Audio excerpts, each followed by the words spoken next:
ఇంట్లో స్వస్తిక్ చిహ్నాన్ని ఎక్కడ పెట్టుకోవాలి? దీని వల్ల కలిగే ప్రయోజనాలు ఏంటి? స్వస్తిక్ చిహ్నం హిందూ మతంలో చాలా పవిత్రమైన చిహ్నం. జ్యోతిష శాస్త్రం ప్రకారం ఈ చిహ్నం గురించి ఏమి చెబుతారు? ఒకసారి చూడండి. ఆర్థిక సంక్షోభం నుండి బయటపడటానికి వివిధ జ్యోతిషం మార్గాలు తరచుగా చెప్పబడతాయి. ప్రపంచంలోని సంక్షోభాన్ని అధిగమించి సుఖశాంతులను కాపాడుకోవాలంటే స్వస్తిక్ చిహ్నం ఎంతో అదృష్టమని చెబుతారు. స్వస్తిక్ చిహ్నాలను సాధారణంగా హిందూ గ్రంథాల ప్రకారం పసుపు లేదా కుంకుమతో పెయింట్ చేస్తారు. అవేంటో చూద్దాం. స్వస్తిక్ చిహ్నం ఇంట్లో ఏ వైపున ఉన్నా ఆర్థికంగా ఎంతో లాభం ఉంటుంది.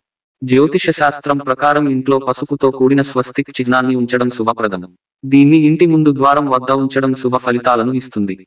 ఇంట్లోని గుడి గదిలో స్వస్తిక్ చిహ్నాన్ని ఉంచడం కూడా చాలా శుభప్రదం. ఇది మొత్తం ఇంటిపై సానుకూల ప్రభావాన్ని చూపుతుంది. జ్యోతిష శాస్త్రం ప్రకారం ఇంట్లో స్వస్తిక్ రాశి ఉంటే అనేక రకాల అనారోగ్యాల నుంచి విముక్తి లభిస్తుందని చెబుతారు. ఫలితంగా ఇంటికి సంతోషం, ప్రశాంతత కలుగుతాయి. అయితే పసుపు రంగుతో పూసిన స్వస్తిక్ చిహ్నం ఈ సందర్భంలో శుభప్రదం. ఈ స్వస్తిక్ చిహ్నాన్ని ఇంట్లో ఉంచుకుంటే లక్ష్మీదేవి అనుగ్రహం కూడా లభిస్తుంది.